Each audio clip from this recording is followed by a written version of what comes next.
the goal was to get a building of some kind, any kind. It really didn't matter where the location was.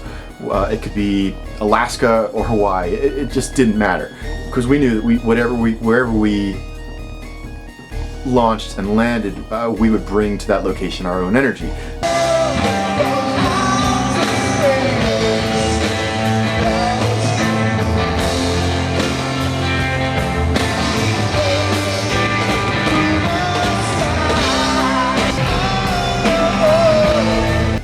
Yeah, we had already established ourselves kind of in an art community, and but you know, we would get together and talk about plans, like what do you want to do with your art, where do you want it to go, and to me it was more about what I wanted to surround myself with to create art. And a lot of our friends were like that. We would sit around and brainstorm about ideas, and everybody fantasized about almost like a separatist community, where you just get away, you find a building or some property, and you move into it, and you turn it into something.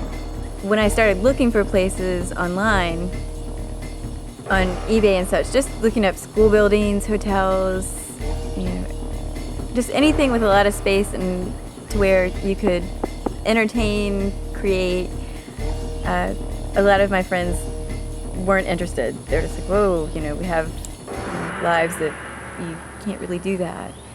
And maybe at first we were even a little skeptical, like would we do it or not, but we found the perfect place, and the price was right, and it was on eBay, and even the notion, I guess, of buying a hotel on eBay seems crazy to most people, but we saw it as an opportunity to manifest a dream.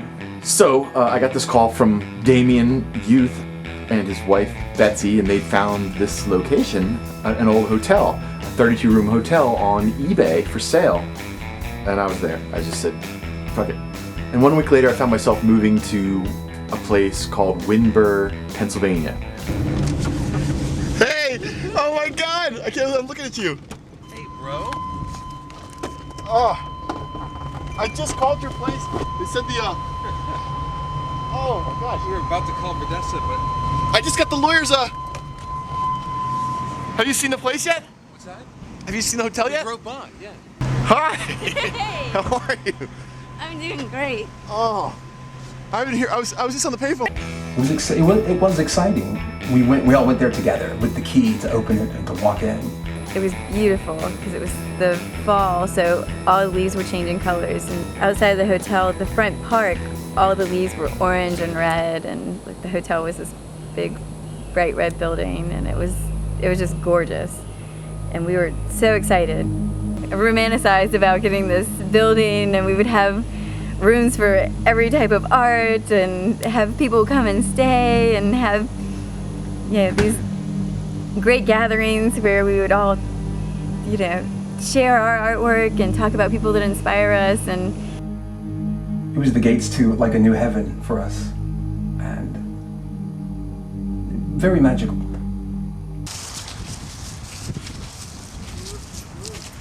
We're like pioneers. let's go get some coal. One more over. Wow. This is so great. Welcome heat to in. our spooky hotel. What should I do with Star?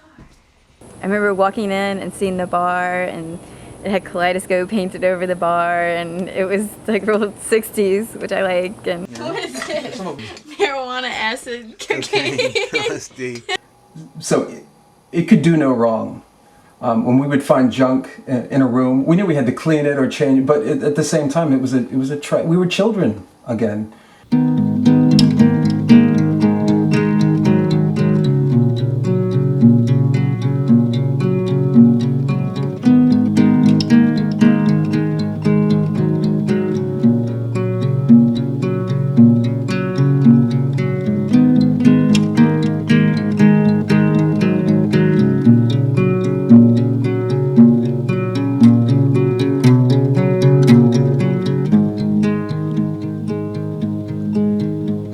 Sally left a coat out in the rain.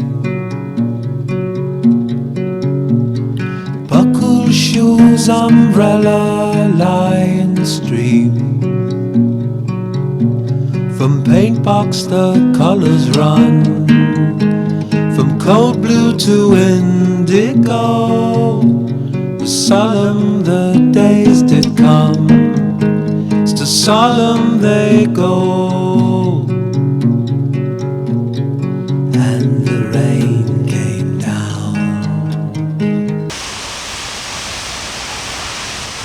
So the goal, we called it a breathing canvas. The idea was to model an art community of sorts after some places like Francis Ford Coppola's Zoetrope Studios, or Andy Warhol's factory, or Ken Kesey's farm, or Lord Byron's villa where the Shelleys visited. So we set out to do that.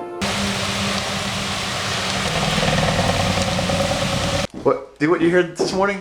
It just sounded like a rumble, like the sound. So it had to be that. How's the roof look? Give us your expertise review. Terrible. It's the worst roof I've ever seen. The whole front half is rolled back.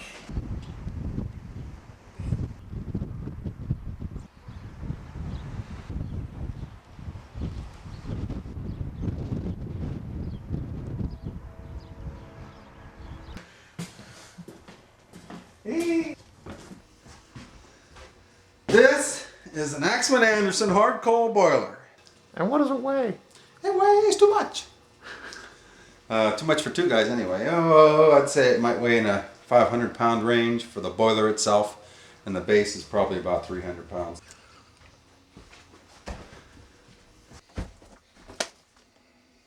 What do you think?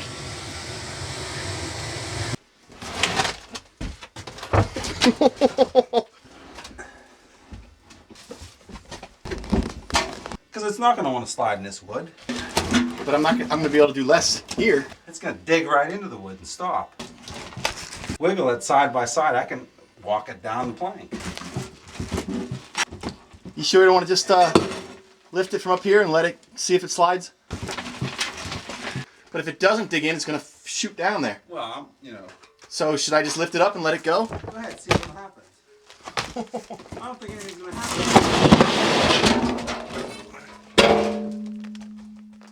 Well,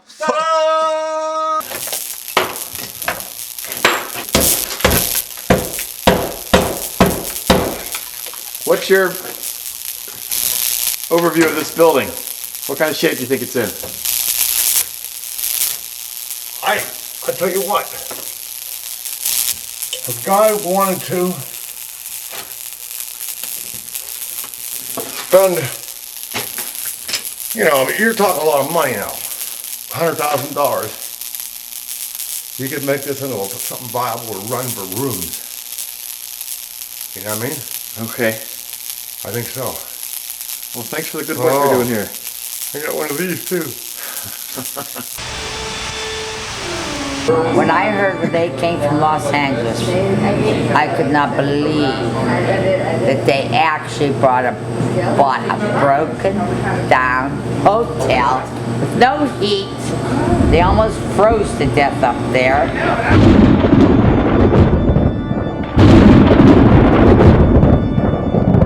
So I had this girlfriend, Videssa, a beautiful girlfriend in Los Angeles who I've been seeing for a couple of years now, and she was a real trooper. She you know, got us to jump out of airplanes, and she ran marathons, and she was pretty much up for any kind of adventure, like a superwoman. And you can imagine when I said, well, I'm going to relocate 3,000 miles away to this empty building and summon something. And so we worked it out, and she said, well, I'll fly out there as much as I can. Oh my god. Where do you want to go first? Out to the I kitchen. just want to see it all. Okay. Oh my god. Oh wow. Oh, this is so awesome. Oh my god. Bedroom. Bed will be here. Oh my god. Oh.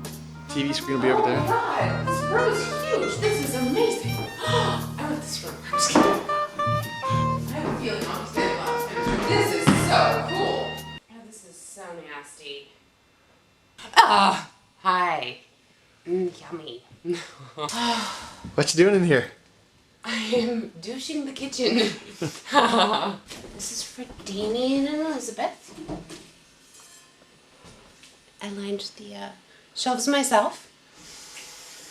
Now I'm currently working on the stove and scrubbing the walls, and then I'm going to finish scrubbing the floor and the refrigerator. I did the walls. Oh, bullshit. You won't even get your hands dirty.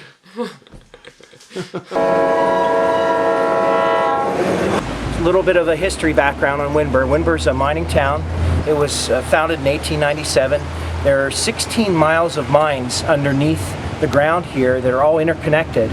And there were 436 documented deaths as a result of explosions. The Grand Midway Hotel is one of the foremost hotels, one of the original hotels in town. It was built, we believe, between 1894 and 1897 and was a significant place because it housed a lot of the miners that came in to work at the mines that didn't have a place to stay. Immigrants would arrive there, they would drink there, they would have a place to stay. It was a center part of the town. What's the Midway mean? What's that phrase mean? Midway was what they called this area in town because it was significant. It was midway between the offices for Berwyn White and the rail lines.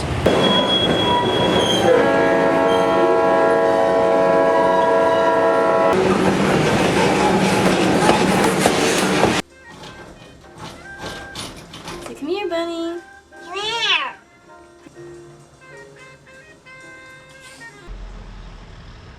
So you were in this area in the 30s? Yeah. What was Windber like in the 30s? Oh, Windber was a wonderful town. Oh, they had a lot of the big executives for the railroad companies used to live up here. All the big executives from coal mines used to live here.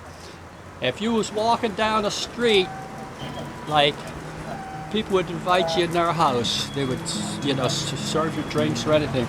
And boy, there was a lot of real good-looking girls here. Windber had real good-looking girls.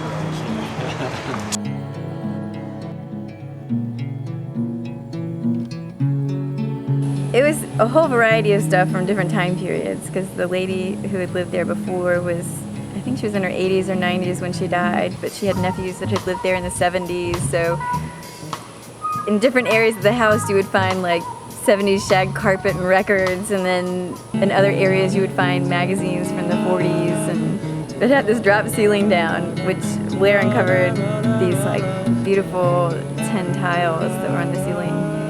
So it was a real treasure hunt going in there, finding all these things from different time periods. But as it turns out, the experience and all the people and all the imaginary lives that we attached to the things that we found, it was playing muse to me. Like my album Phantoms of Fables, for example. The majority of that album was demoed in the hotel and dealt with a lot of the characters and the people that we met there, or the imagined people that we thought lived there beforehand.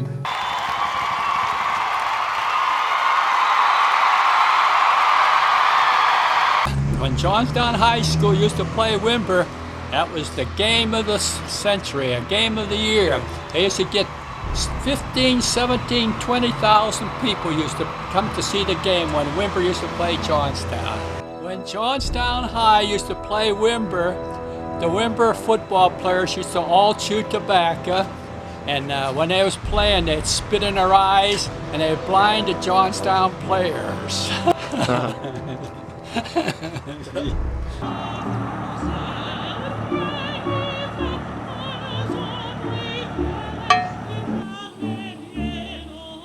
Pennsylvania farmers have a saying, land rich, cash poor. And most of them, everybody thinks they're rich, but most of them probably make less than minimum wage.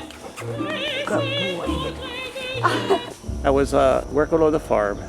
We had a chopped silage the night before, and usually I don't leave a wagon load of silage set.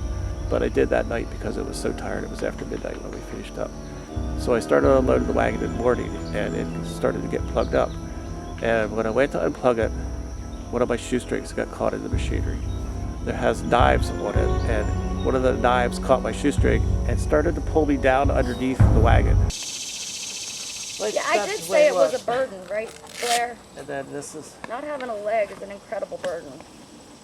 literally started to eat me, is what it started to do. It pulled out the bones of the top of my foot, and it slowly ate its way up my leg.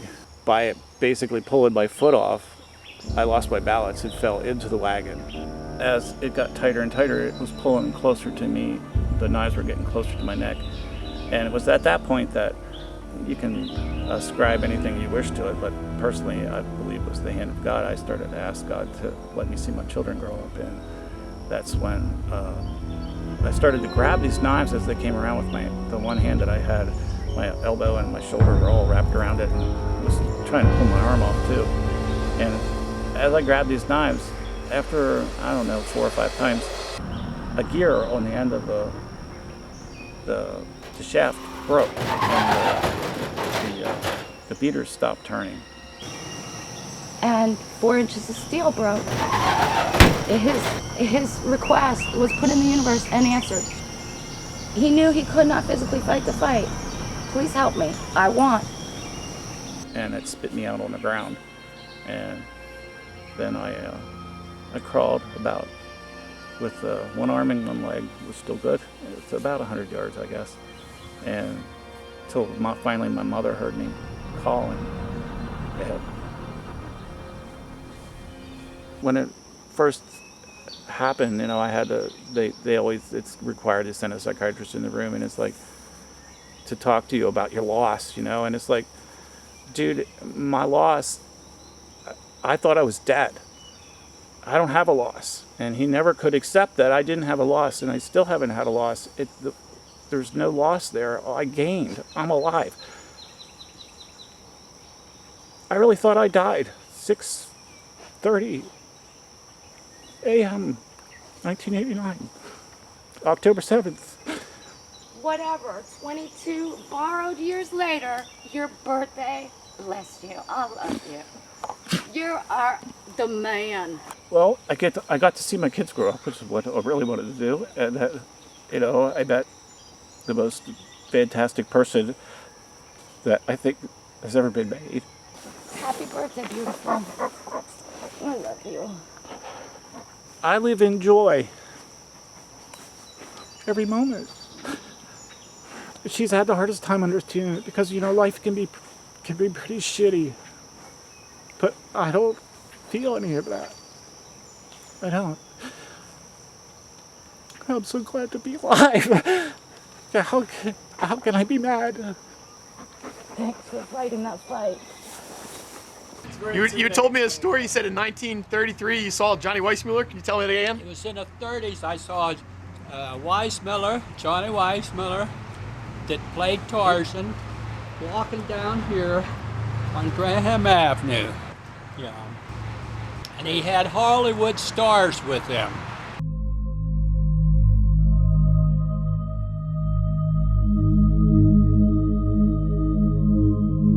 From outside, our hotel is so dark, you wouldn't even know we were living in there. She's so beautiful to me. She stops inside a coffee shop to have a drink. She sits and reads a book about astrology. Oh, hey, you're so famous in our world. And if you need somebody true, someone to stay right up for you, someone to pick you up when you feel blue, I will be there.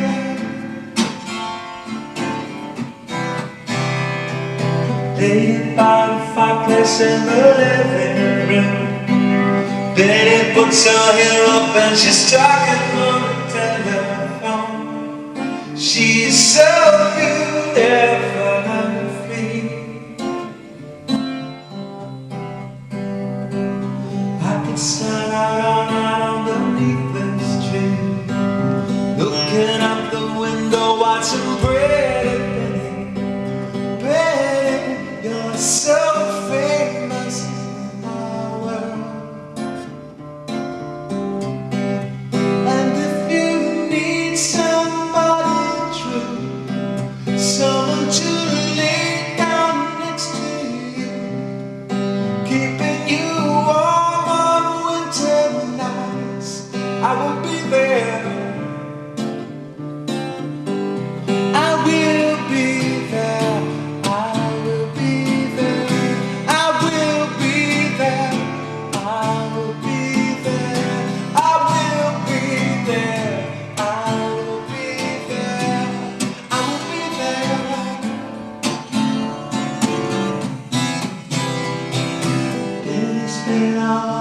in her overcoat, looking at the Christmas lights and walking in the snow.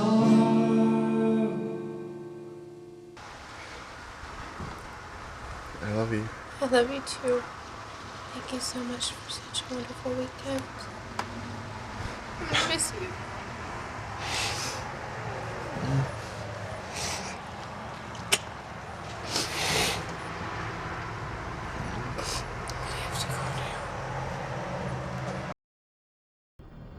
That same month that we bought the building, Flight 93 crashed down 10 miles away from our building.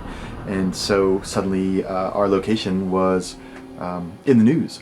Information that we have on Flight 93, it's a Boeing 757, and that's some of the pictures that we're getting out of Somerset County. It's about 80 miles, I believe, southwest, I believe, southeast actually of Pittsburgh in Somerset County, and that's the remains of that flight right there.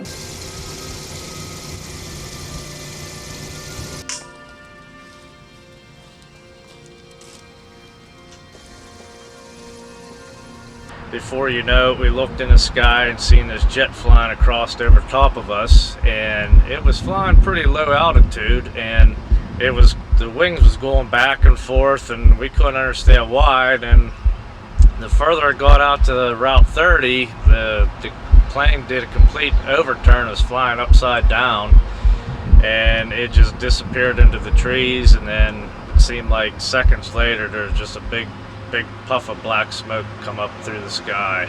It was an amazing day. I could not believe it happened around here, and just hope it never happens again.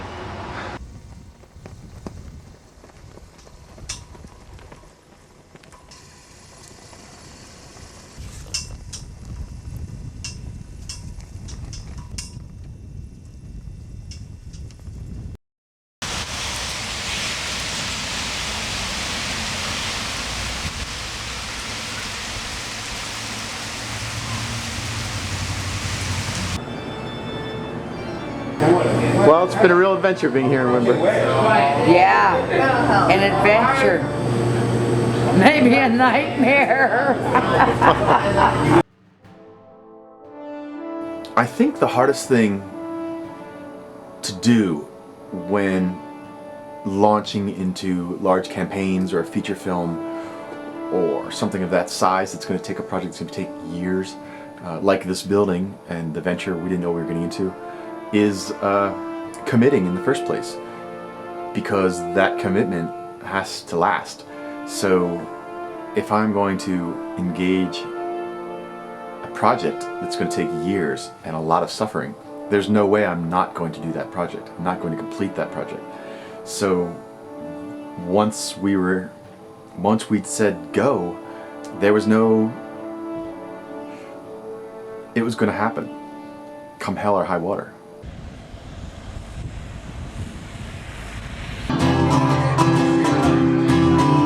Well, I went downtown to a little tavern that they call Renovations. A bunch of fellas were looking at me like they'd like to kick my ass. Well, can you imagine how big my balls are to sit up here in front of all them red caps? Singing songs about coal mines and other shit I don't know about.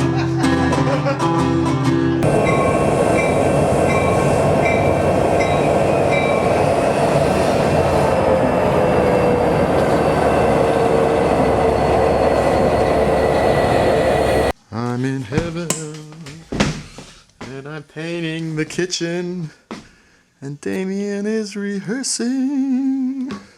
Well, tonight I've been painting the kitchen. How do you like this shirt, huh? And I can hear my roommate in the other room playing all night, and it really feels cool. I'm so glad I moved here. Okay, let's go see his music.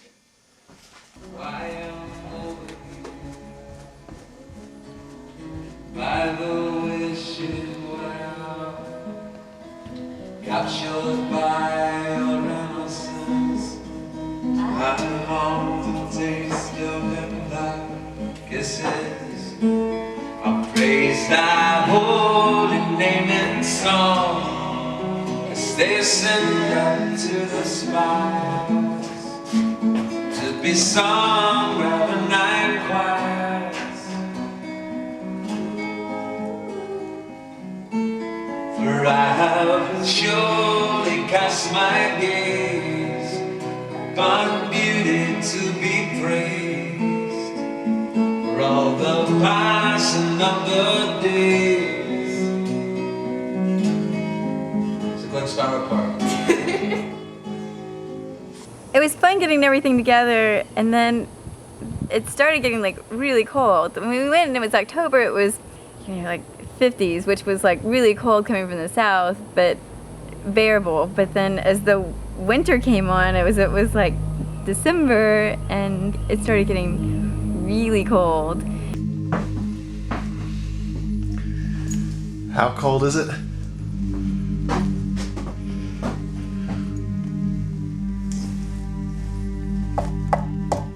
It was freezing. It was, I mean, one morning we woke up and I was shivering in bed, and I got up and I looked out the window, and across the street was a bank with the temperature, and I looked at it, and Betsy was like, "What's the temperature?" It was 2. It was 2 degrees outside, and I'm from Louisiana. I've never seen temperature. It's not that cold in my freezer. It was beginning to occur to me that I was not creating art. I was in a room with my daughter in the cold, and it wasn't exactly what I had pictured.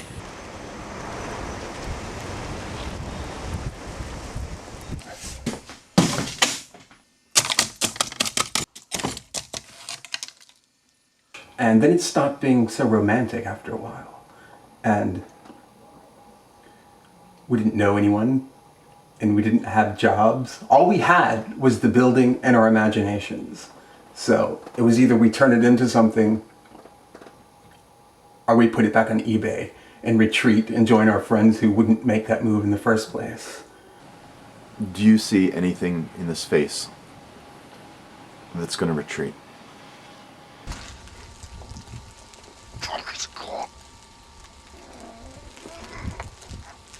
It almost became like a competition of endurance, I think, at times with Blair and I. And we knew that we were manifesting something, and we're not going to say to each other, it was a mistake. I think we've made a mistake. So we call it adventure. And sometimes I would see, Blair going down the hall, miserable and freezing, and he would see me, and we would just kind of smile and squint our eyes and say, it's quite an adventure, yes? Sally sits out by the forest edge, picking all the burrows from her hair. Untangle the messy briar, tender locks fall undone, like black velvet orphan child. No friend to the sun, she says. These days are but molecules, gathering flow recklessly, and chemical spools are we, each swirling unspun. Still the days